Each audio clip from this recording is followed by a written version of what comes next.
An often overlooked entity with regards to MISA is discs.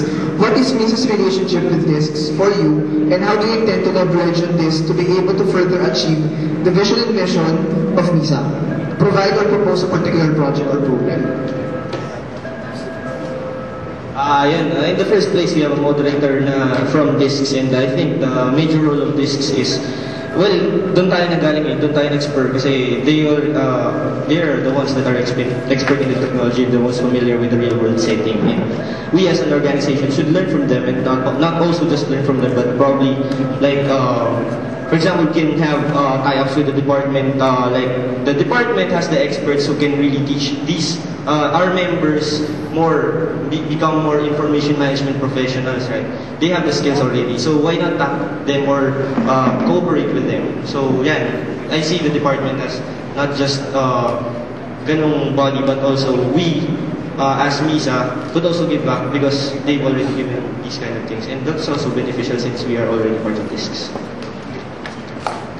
For me, this is parang they're the parang they're mentors, so they're the examples of how we could be when we after graduation and when we're working. So yun nga, they have already out of college na, so graduated with an MIS, or they're okay na with they're good in the technology in the course itself. So they have already known how MIS people, like how MIS are parang perceived in the outside the school. So I think now our tie-ups na we could have each other teach.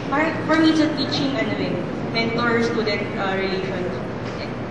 Another tie-up will be parang seminars like that. We could get them because they know people now. So they could teach the students. They could teach students on how it could be how it could be an effective information management professional.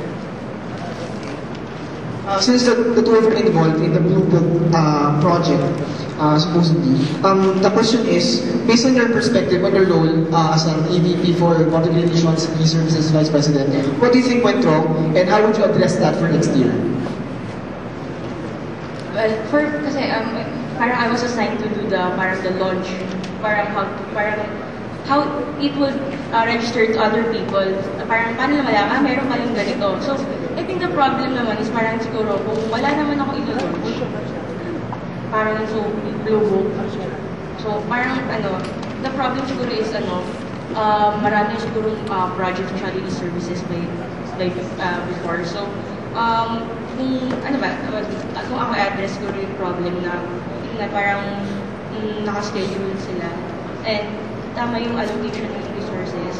Like, I heard na parang ito like, konti lang yung nag-work sa Blue Book. Where parang dapat big project, big, parang bongga siya. So parang sayang din kasi. So for me, wala akong ma-launch, di nagawin.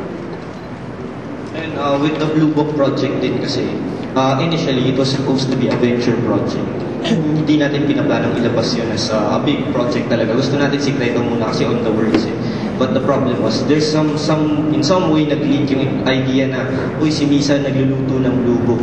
Makitikim tayo, alamin natin kung ano to. And so, yun, siguro naging malaking problema yun kasi a lot of organizations were already expecting Blue Book. Well, it was, kumbaga hilaw na hilaw pa yung Blue Book when sinachap mo pa lang yung mga gulay. And so, sabi mo nga, if you would want to correct this kind of problem na in-undergo, probably, pag nagplano pa lang yung cluster ng certain projects and you don't want, and you think that marketing could really jeopardize such a project, keep it tight, keep it low, kasi sobrang problemado nyo on the time na deadline na pala, hindi kayo makapagkama. So, next question, about the declining number of MIS students. Do you consider that EPS 5 or EPS wala how you address? Why do you? Well, thinking at it's declining, syempre threat yun kasi it's where we mostly get our members. And this also means na ang unti ng mga taong nagiging interested na sa MIS, meaning unti na ng mga taong interested in becoming information management professionals. And so, if you want to address this problem, probably yun nga, with the way na meron tayong MIS camp, meron tayong mga efforts like sa PR na you inform these children of computers, of computer technology knowledge. Tinutulungan natin na magkaroon tayo ng mga bagong individuals that would become interested. So sabi ko, yun, it's declining but then we could really do away with it kasi makakatulong din tayo. Makagawa natin ito ng paraan. For me, no threat. However, since kahit na masyadong marami, kahit may gusto mag-MIS, gusto mag-ganyan, mahal ang Ateneo. So, I think for me is that kung ganyan man, so we just have to learn to adjust with the declining number of ISA members or members for our organization. So, I think kung mas maganda siguro kung i-open natin yung org natin na we welcome students from other courses as well na parang kasi yun nga we can avoid that even though we also a promotion pero nga since it's Ateneo so mahal so not everyone can get a scholarship so I think it's promoting the organization to other attracting new members from other courses. Next question. If you were to choose which cluster will you focus on? Is it projects cluster or e-services cluster? And why? Okay, remember that Misa's vision is to be the premier IT student organization. For I would think either projects or e-services. So I think science e-services.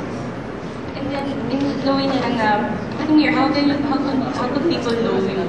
How could people kasi parang e-services. So I think if focus talaga sa say, yun yung ano natin. So parang defining factor of our organization. So kung focus sa e-services and then it's just the way that kung paano natin i-project yun out in the school. So